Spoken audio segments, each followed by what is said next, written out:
Listen, Never in my life associated the word boring with baseball. We know what's up. Me? Yeah. Famous? Yeah. And I'm like giddy over there smiling like, we're about to win this shit. Did everyone give you crap? Give me a good host story. I'm not picking it up. We both love the game. we talk about it every day. Can't get enough baseball. Having some popcorn, you're fooling around your phone. I'd have to wait in line for 3 hours. Hang on, because it's about to be a wild ride. Hey, you know who I'd rather be talking to about the All Star selection show? The All Star selections. I don't know.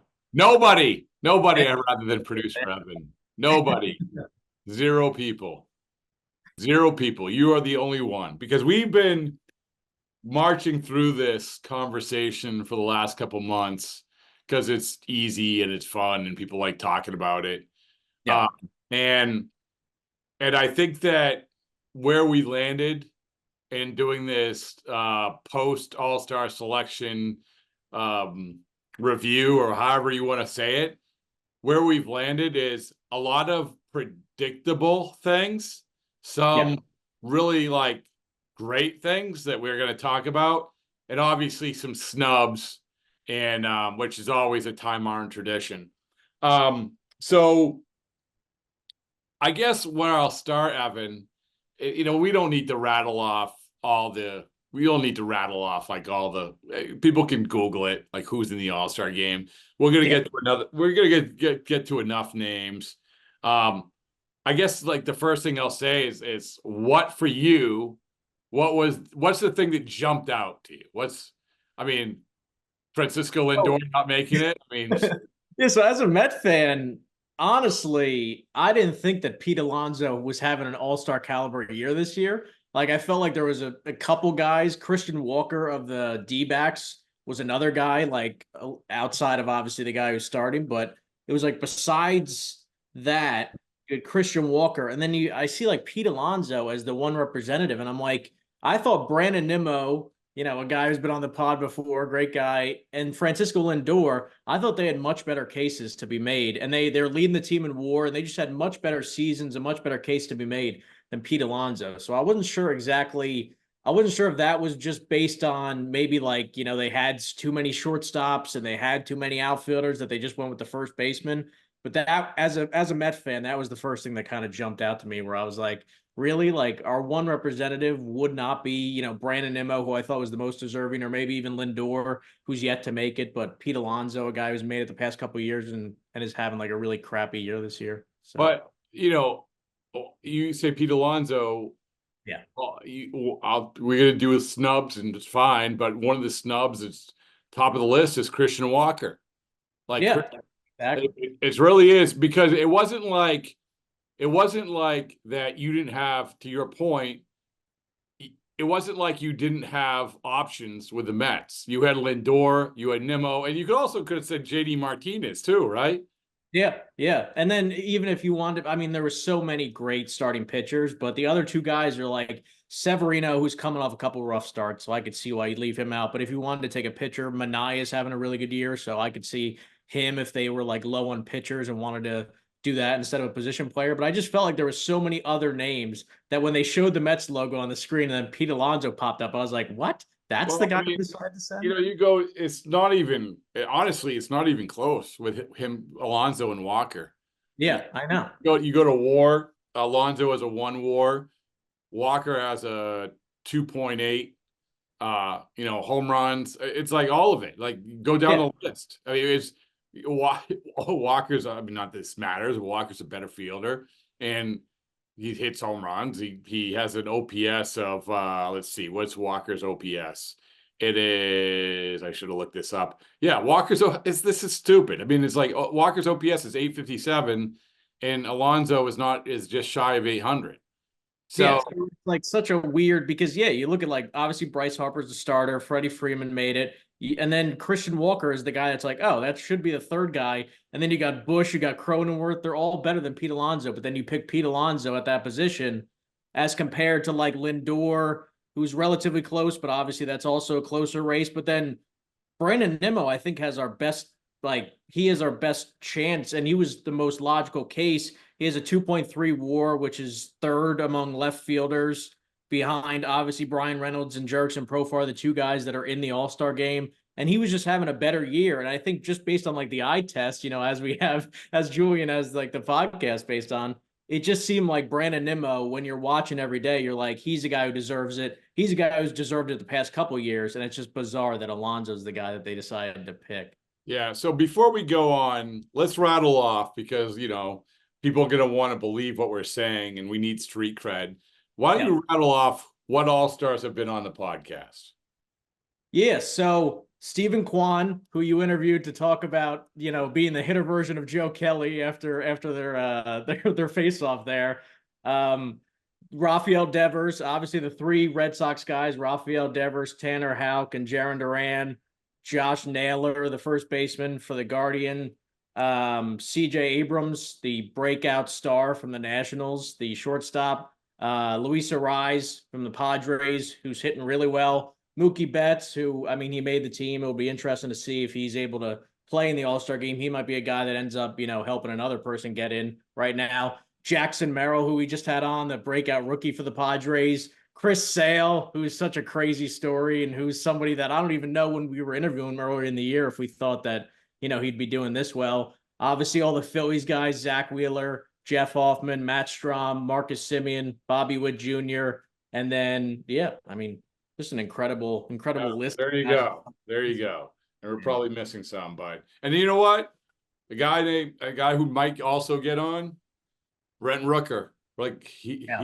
So you look at he might get on as it's actually going to be interesting because we go through the snubs and I mentioned Walker, but Anthony Santander and Brent Rooker are the two guys who everyone jump in and say, they get jobbed a little bit, but there's going to be probably some injury. There's going to be some injury replacements. And Brent Rooker was obviously on last year. And I just kind of assumed that he was going to be on. And it's interesting though, Evan, because we talk about there's all these teams have to have one guy. And the bad teams this time around, I think for the most part had at least like one legit All-Star. Like there wasn't like a semi or bad team that, oh, well, you're throwing this guy on. Go look at the guy that I always reference is this guy in the early 90s who played for the Red Sox. His name was Scott Cooper. Go look up his numbers. He was like a 270 hitter with like 2 home runs, but they had nobody else. And so he made it two straight years. This happens once in a while. The closest maybe I came when looking at was maybe Paredes. Yeah. So of Tampa, which he's okay. Yeah. But I don't really know who else would even be in the conversation for them. Do you? No, because it was like a lot of the pitchers, like obviously Zach Littell that we had on earlier in the year, he was dominating. He's kind of fallen off a little bit. So it was like a lot of the guys that, were performing a little bit earlier. Obviously, Randy Arozarena was a guy that I think most people probably assumed would be the representative. But yeah, they didn't really have a big list of guys that could have gotten on. So he just felt, I guess, like the most thing. But yeah, it was kind of. But you look at the other bad teams. Oakland, Mason Miller. Okay, he's going to get on. The White Sox, Garrett Crochet. He's going to get on. Also, Fetty didn't make it from them too. Oh, Fetty. Yeah. Well. It's the American League pitchers. There were a few, and we're going to get to the closers in a second. This was another one that was like sort of baffling when it comes to the Clay Holmes. Clay Holmes over both Kenley Jansen and Craig Kimbrell.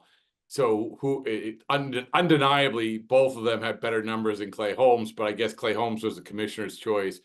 But you go down the list once again of these bad or semi-bad teams and who they get on. An interesting one, I think that people who weren't following baseball when the first list was American League pitchers, and when Kirby Yates got on, people are like, Kirby Yates? Well, Kirby Yates is having an insanely good year. So, it wasn't the only Ranger who got on. Marcus Semien got on, right? So, but yeah, so I don't think of the American League pitchers, like there's really like anybody. Well, we're going to get to Clay Holmes in a second, but there wasn't anybody who jumped out like, oh my goodness, like this is a reach. Yeah, no, not really anybody. And the other guy that I thought before I, interjected with Eric Fetty was also Ryan McMahon from the Rockies. Felt like a guy that was a very, made sense to make. Yeah, he deserved to be an All-Star though, right? Yeah. Yeah. So yeah, but outside of that, the American League pitchers, there was just so many guys that it really did feel like, like they were talking about Luis Heel during the show there, where it was like if you had like a bad like week stretch, you were not going to make it just based on when they were really picking this stuff. So there were so many guys that could have made it that didn't make it, and most of the guys that made it, outside of obviously Clay Holmes, really felt like they were really deserving for their team and based on their stats and all that stuff. Well, I think that if we're going to look at the most unique part of like this group, I don't think it's a question. It's something, and I'm not doing this as a self-serving exercise, but I don't think it's a question. It's that podcast that we did a couple of weeks ago, the two Philly setup guys. Yeah, that was awesome. I mean, we've documented. As I've said, I love that conversation about mineral relievers getting on, and we've had on guys talking about it. Pierce Johnson talking about Jesse Sanchez, and yep, and who was the yeah. So anyway, Darren O'Day talking about Darren O'Day. Thank you, Darren O'Day. He was excellent, a former All Star and a guy who lived that life, and so. So we're like, so you're looking at it, and you're following these two guys, and Matt Strom and Jeff Hoffman. And when I talked to Hoffman, it was insanely good numbers for both of them. But still, all it takes, for either one of them, that's the thing that's so impressive about it, Evan. All it takes for either one of them is one bad outing, maybe two bad outings. That's it. They have no room for error, but then they both get on, and I don't know if usually you have maybe one non-closer make it. They had two non-closers, both from the same team, which immediately says, I know what Dave Dombrowski's going to eye. He's going to eye a closer because, but yeah, I mean, that was to me, that was pretty incredible. Yeah, when I saw that, because at first, I saw Matt Strom's name because that popped out because he's been on the podcast so many times. And then I was like, oh, crap, Jeff Hoffman made it too. And we had a podcast talking about Jeff Hoffman making the case for Matt Strom to make it. Now they both make it because they've just been so good. Obviously, Jose Alvarado has been their closer, and he hasn't been all that great. But yeah, having two non-closers make it out of the relievers, because really they only put on like 5 or 6 relievers, it seems like. It's really like a low number. So the fact that they were able to get 2 of those guys in there is really awesome. And it's really it helps advance the conversation for getting more guys on, because now it's like, hey, we got 2 guys this year. Let's see what will happen, moving forward. But you have to be so, like I said, I mean, not to repeat myself, but it is incredible because you cannot have any slip ups. You can look at some of the starters that made it, and Ranger Suarez, for instance, hasn't been good the last couple of times. If you have the kinds of outings, Ranger Suarez has had bad outings his last 2 times. If that happens to Matt Strom or Jeff Hoffman, they're out. They're out. Exactly. So, and Imanaga is another one. Imanaga has taken a turn, but, they had built up such a foundation of awesomeness, I guess. Yeah, there you go. Yeah. So what else jumps out to you? Anything? I hadn't checked his numbers recently, but a guy I thought was going to make it, and Riley Green ended up being their only guy to make it, but I thought that Jack Flaherty was going to sneak it. Scooble made it too. Yeah, Scooble also. I forgot about him. But yeah, Jack Flaherty was a guy, I think it was based on like his K numbers were super high, and then he also has a 3.24 ERA, which isn't bad. So he was a guy that I thought was going to make it. Couple guys, Brady Singer. It was kind of weird. Like, I think Cole Reagans is great, and I think obviously Seth Lugos might even start the game. But I thought that Brady Singer was having a better year than Cole Reagan, so I was kind of surprised to see that he didn't make it. Jordan Westberg was another guy that I was surprised to see didn't make it. The third base for the Orioles. The problem was that he was blocked. Yeah, Yeah, I know. Because you had Jose Ramirez and Rafael Devers, and he wasn't gonna, I don't think he was gonna make it over either one of those guys. Yeah. Yeah. It was a tricky thing. And I've seen some people online, and I don't know. I haven't really crunched the numbers on that too much, but I saw people saying, like, based on Simeon's numbers outside of WAR, because I think WAR is like his biggest thing in his favor, but they were saying, like, based on his numbers outside of WAR, maybe they could have exchanged those two. Bryce Terang was another guy. Yeah. So that's one that we talk about snubs. Bryce Terang is a guy who made in the case, the guy that people were comparing him to was Luis Ariz. And Terang has a better WAR. Ariz has an insane amount of hits. He's Luis Ariz. He's also been playing like first base. So but yeah, so and then that's another one I think people put at the top of and Bryce Terang obviously for the Milwaukee Brewers. So that was the Luis Ariz. I mean, I don't have as much of a problem with that, honestly, Evan, because Ariz he's an all-star. No, he's a guy that and I guess it's like, obviously, like people have said so many times with like the popularity stuff, but it is kind of true where it's like Bryce Terang, he deserves it and he's had a great first half, but if you put him in the game, I guess you don't know what you're going to get out of it. Luis Ariz, if you put him in the game, batting leadoff for anything or whatever, or put him in as a substitute, he's probably going to get a hit and it's going to people are going to go crazy if there's a bases loaded or whatever it might be. As a Mets fan, do you cheer for the National League? Are you still? I've never really went too deep into like cheering for the leagues. I always let me ask you this before we go on and talk about players. For you, what is the All-Star? What is like the best thing about this whole thing? Like, is it the home run derby? Is it just like the game? Is it just like seeing the players I don't know. Is it the fashion show they do? I don't know. I think the two things for me is the home run derby is awesome. I mean, Pete Alonso's been doing it every year, so that's kind of giving me like a person to cheer for. Obviously the BP pitcher can completely ruin your home run derby though. That's pretty tough. When you got like a guy who has like, it was like Pete Alonso's cousin. We had on the radio, on the Baseballs and Boring radio show, we had on Brian Abraham, the farm director for the Red Sox, and so I love talking to him about this. In 2012, he was the BP pitcher for Jose Bautista. And he's like, the pressure that you have is insane, right? You got the clock and everything too. Oh, yeah. Back then, you just had the 10 outs. And then the other thing, which I think is the key, I mean, granted, just seeing like all the best players is great, but it's wanting to see all your guys get at least one at bat or one inning pitched in the game, which is kind of tricky for like a middle, like for example, for like Matt Strom and those guys. I hope they get in the game, but it's like there's only so many innings to be played, and obviously the starter usually gets like 2 innings, let's say. But like I remember Jacob deGrom when he struck out the side when he came in that one time. That was awesome. Seeing like Edwin Diaz come in a few years ago was great. When Jeff McNeil got in, because he was kind of like at first he was kind of like an unheralded guy, so he managed to sneak his way in, and then he gets a hit in Cleveland, I believe it was. So like seeing your team's guys do well in the game is great. Like it stinks when your guy goes in there and like strikes out on 3 pitches and you're like, oh man, this guy's been carrying us the entire year and he's just like getting dominated in his one appearance in front of like a national audience. But yeah, I think it's really cool. Like seeing, you like the uniforms? Would you rather be like the team uniforms or the Yeah, I never had a super strong opinion on it. I don't hate it. Like the ones when they were in LA, when they had like, it was like, I think it was like the NL was like an all black or something, and the AL was in like all white. Those were really cool. I really like those.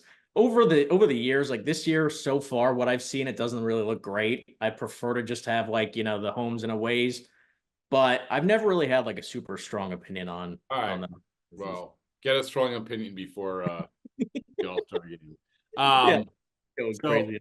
Yeah, but it used to be this thing where, because way back before interleague play, it was legit. We got to beat this team.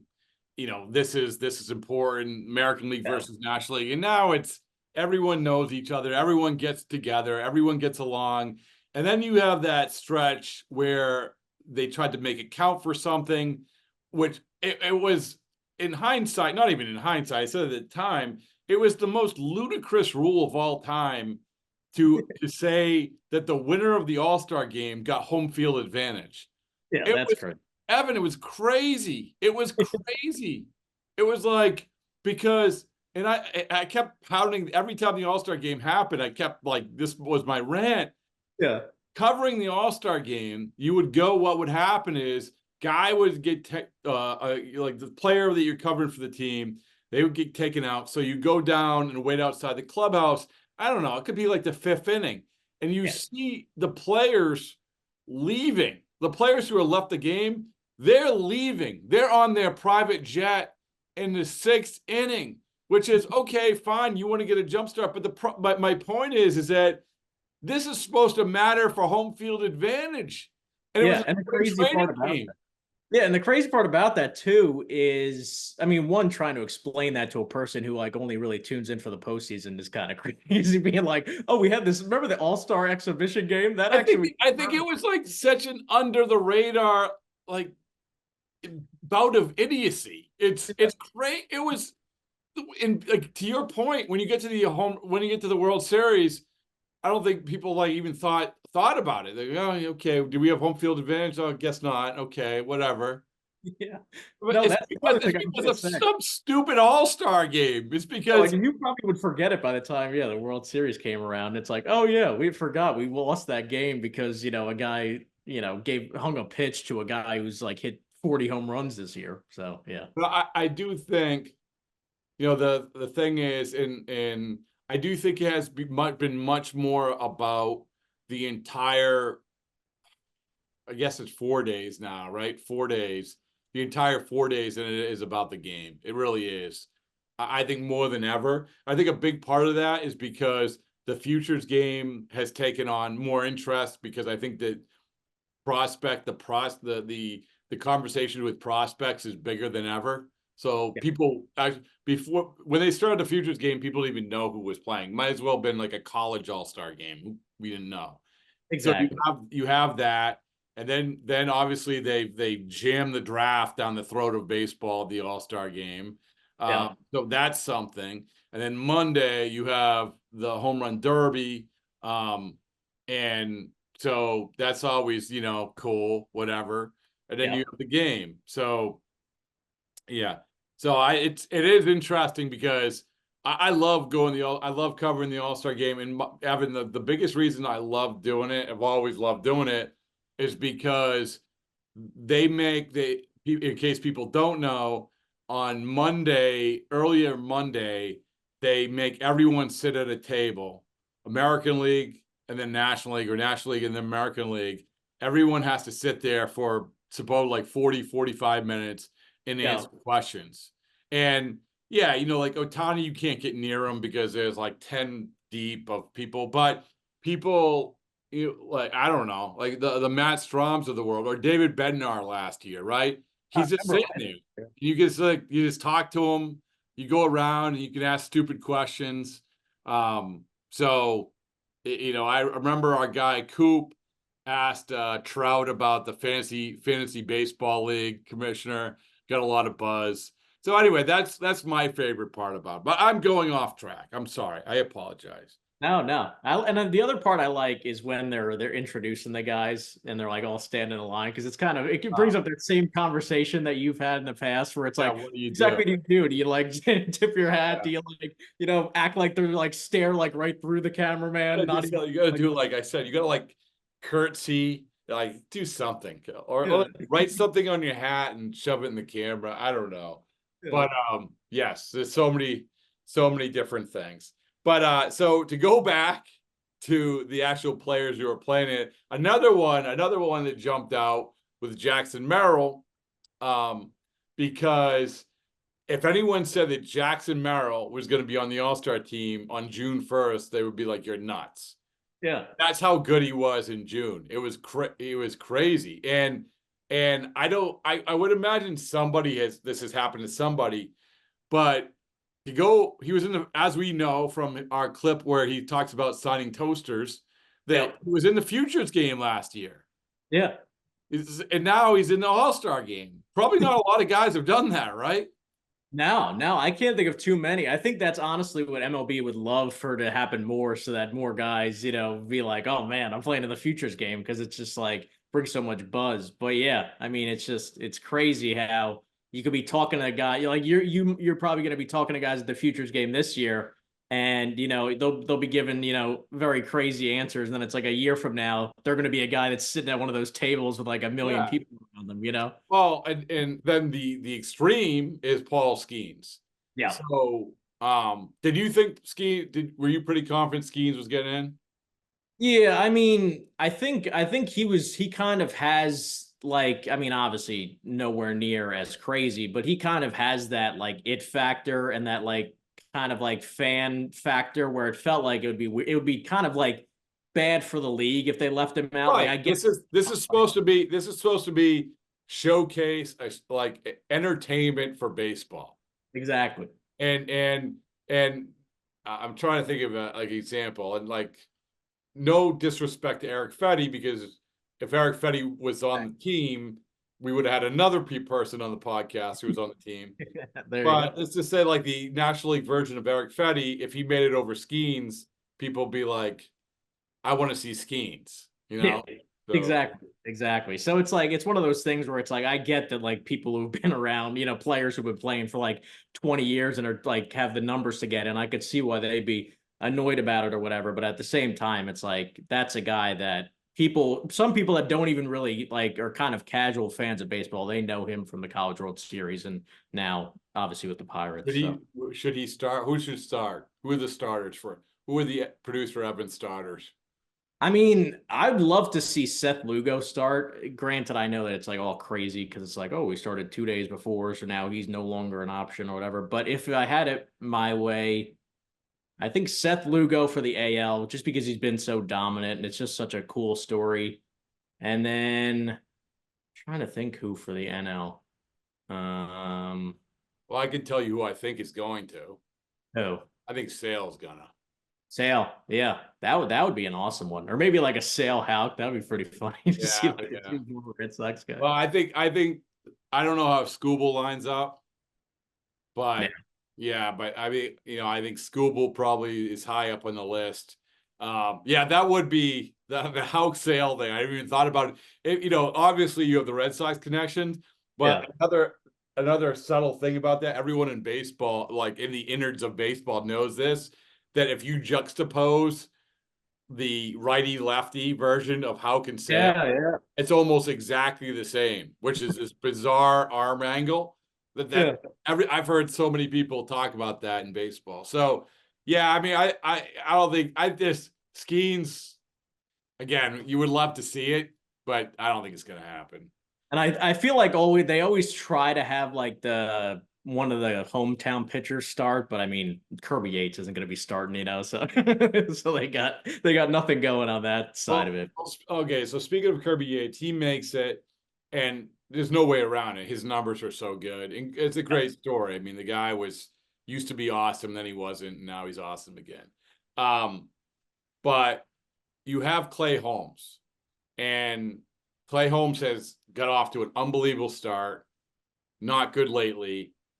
And makes it over Kenley Jansen and Craig Kimbrell, both who undeniably have, like we talked about the Christian Walker over Pete Alonso, numbers are there. Same thing with this situation. The same thing. Yeah. And I guess this was a commissioner choice.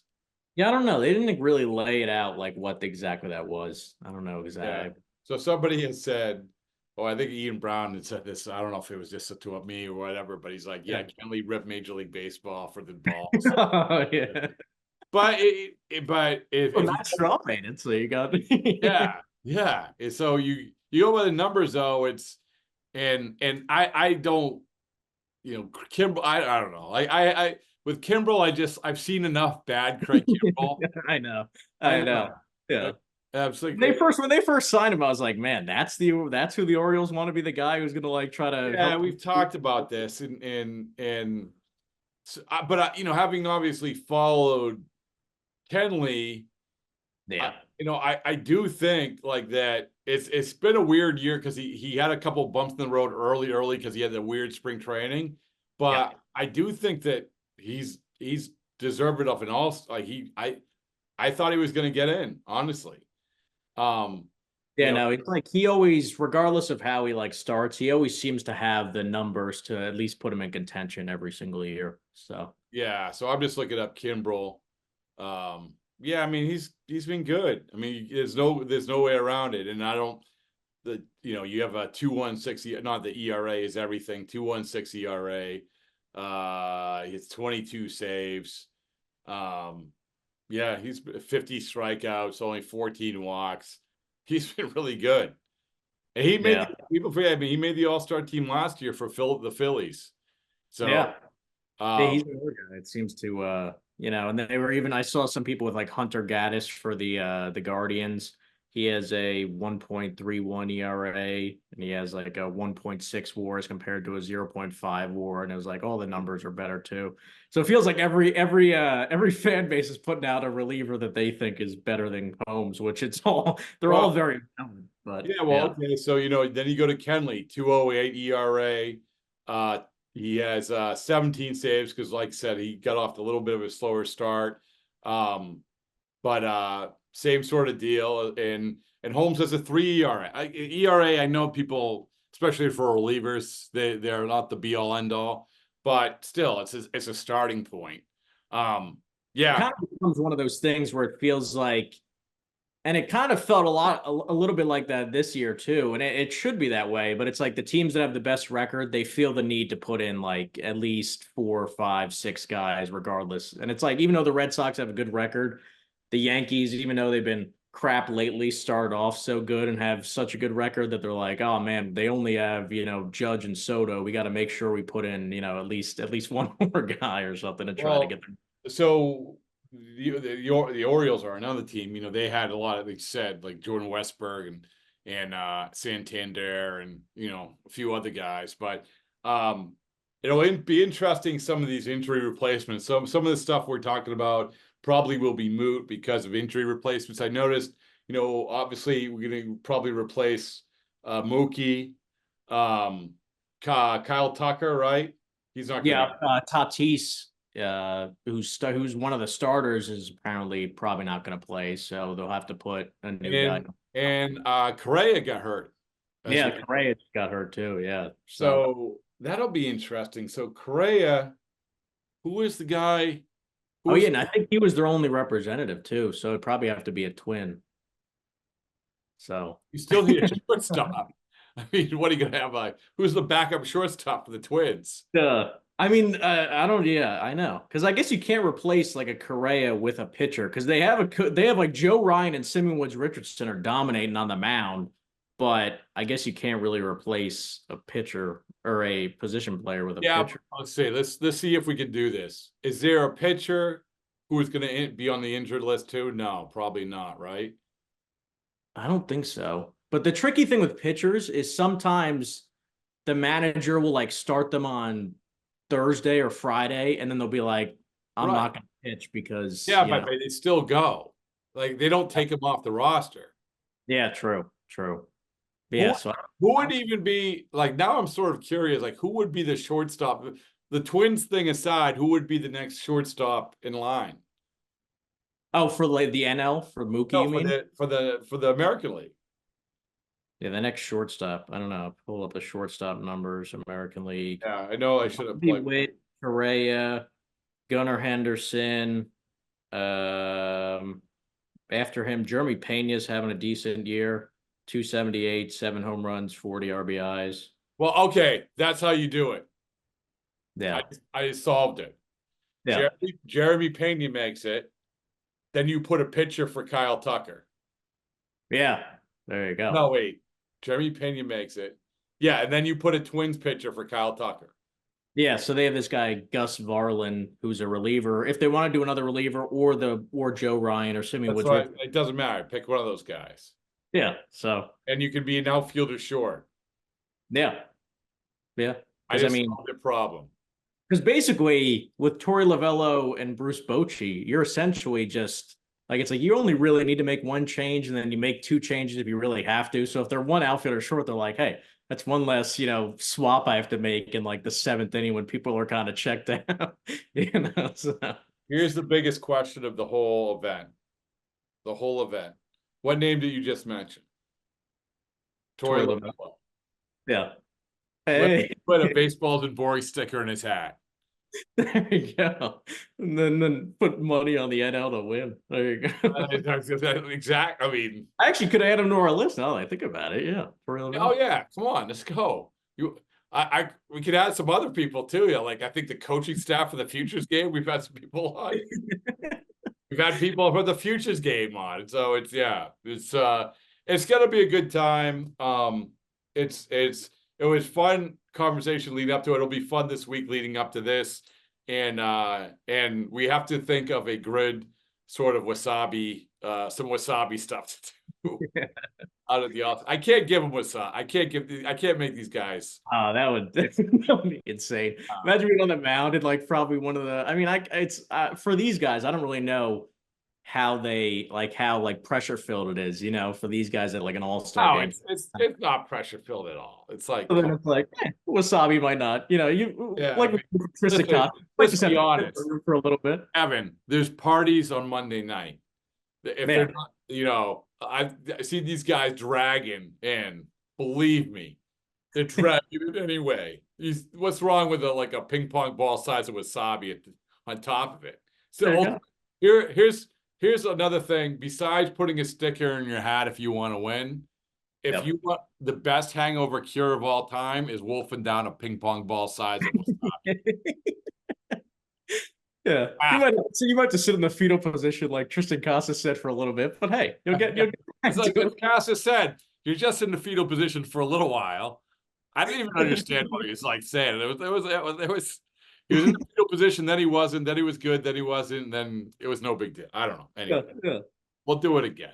All right, well, home run derby. We don't have a list for home run derby yet, too. The only two guys that I've seen so far are Gunnar Henderson and Alec Boehm, and I think you need 8 participants. Well, now Alonso will be in. Yeah, true. But I'm trying to look at the people we have. I should know this. I thought I knew the answer to this. Do you have to be an all-star to be in the home run derby? No, because in past years they asked Pete Alonso every year, and he's like, I'll only hit in the home run derby if I'm an all-star. So it seems like this is my cause. This has to happen. As I said, Tyler O'Neill has to be in the home run derby. Yeah. The reason is because he would go sleeveless. He basically goes shirtless, probably. Like he has 16 home runs. I mean, like, why not? Yeah, I'm sure they're gonna go down they're gonna literally like go on, ESPN app or whatever app they're using, go to the home run things and just go down the list, be like, Judge said no. What about we got Henderson? What about Jose Ramirez? All right, he said no. Okay, maybe Santander. Okay, maybe Naylor, So yeah, they gotta spice that up. And there's only one way to spice it up. There's only one man for that job. And then, hey, I know that you want the time off, Tyler O'Neill. I know that you were a snub for the All Star. Yeah. Hey, just fly in Monday, Texas. It's beautiful this time of year. There you go. Know that you love lifting weights and the heat and the humidity. I tell you what. We'll let you use the Dallas Cowboys weight room, Tyler O'Neill. Right? It reminds me of remember was it last year or the year before where they showed that in between rounds they showed that picture of Alonso and he's lifting weights in the back. Oh, right. Really dumb, but hey, Tyler O'Neill would look this guy has to do it. He has to do it. That's going to be starting on Tuesday. That is going to be my cause. Hopefully by then maybe they'll already set the field. But anyway, we could dare to dream. Yeah. All right, Evan. I think we've solved a lot of world's problems once again. Thank you. Yep.